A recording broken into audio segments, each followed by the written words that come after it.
falar em rede social, expectativa e comparação, a gente teve pouco tempo atrás a gravação desse podcast, o Mr. Olympia. Não sei se você tá por dentro do que é o Mr. Olympia, que é um dos maiores campeonatos de fisiculturismo do mundo, né?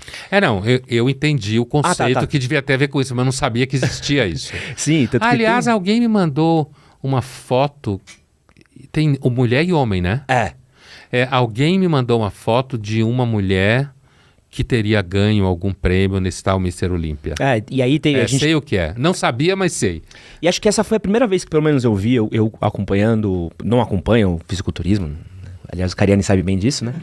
Mas porque você é vagabundo para exercícios? Não, eu sou... Minha genética é ruim, segundo especialistas, Pondé. Que sorte, né? Você pode pôr culpa na genética. É isso, né? Muito bom quando a gente pode pôr a culpa na genética. Não vou na academia porque minha genética não ajuda. Essa é excelente. E foi muito doido que pela primeira vez eu vi...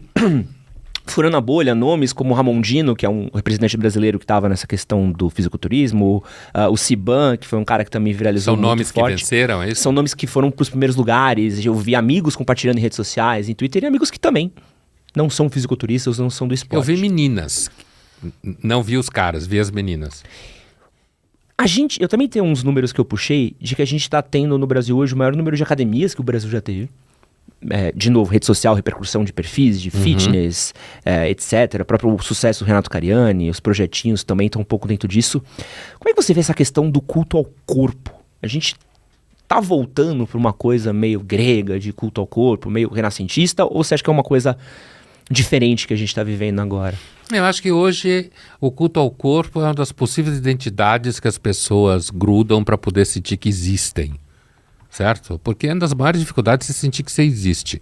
Isso, inclusive, tem uma longa cauda psicológica, psiquiátrica, psicanalítica, essa discussão. Veja bem, na Grécia, onde a gente sabe que havia um culto ao corpo, os gregos, assim como os romanos, dois povos identificados com culto ao corpo, o culto ao corpo era necessário para você continuar vivo em muitas situações, né? Você precisava ser forte, né? Principalmente os homens. Seguramente tinham mulheres que também eram fortes, né? Mas assim, seguramente os homens. Os homens viviam em guerra o tempo inteiro. E a guerra não era você ficar brincando, né? De ficar apertando botão, né? A guerra era você sair na mão, né? Na faca, na espada, enforcando, estrangulando, né? Jogando pedra. Isso não é nem só guerra, né? Isso era no dia a dia, né? A gente fala um pouco sobre sociedades isso, né? guerreiras. Sociedades guerreiras, né? Isso é muito estranho para nós hoje, né? Isso é muito estranho, porque, por exemplo, hoje, o Oriente Médio ainda é uma sociedade guerreira. E muita gente não entende. Acha que se resolve o Oriente Médio com flores, né? Então é muito estranho a nossa sensibilidade atual. Mas assim, então eu não acho que dá para comparar. Não há dúvida que os gregos inventaram as Olimpíadas, né? Que para um grego, entre os gregos havia sim, assim como havia nos gladiadores romanos, mas os gregos isso não implicava necessariamente em morte, havia as Olimpíadas que eram aquele momento dos exercícios físicos, digamos assim, em que os gregos queriam se igualar aos deuses. Por isso o nome Olimpíadas. Olímpia, Mr. Olympia também não... O Mr. Olympia é um descendente direto desse termo. Por quê? Porque o Olimpo era o monte onde viviam os deuses. Daí o nome Olimpíadas, né? Quer dizer, era o momento em que os mortais queriam se igualar aos deuses.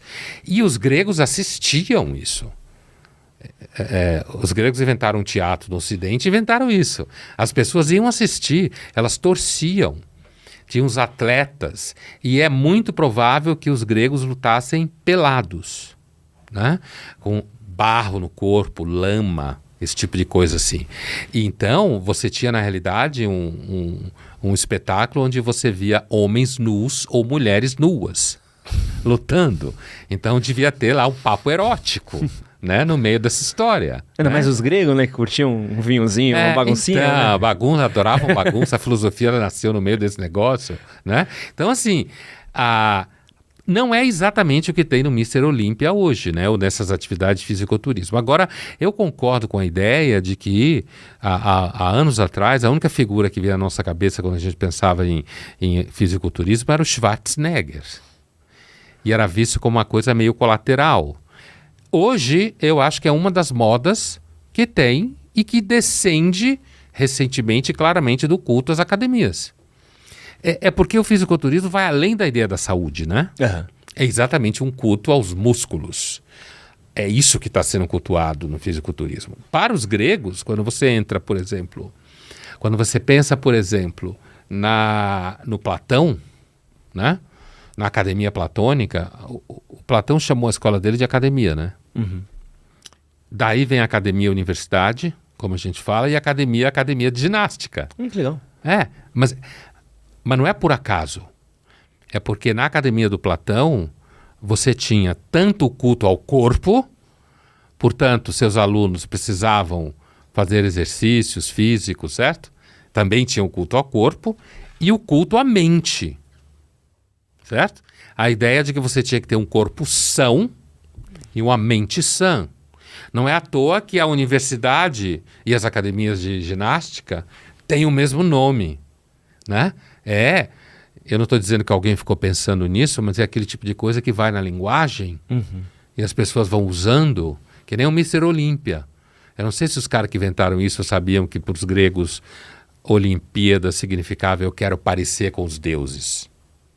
Mas é um pouco esse orgulho do fisiculturista, né? Mostrar como o corpo é forte, como ele está esculpido.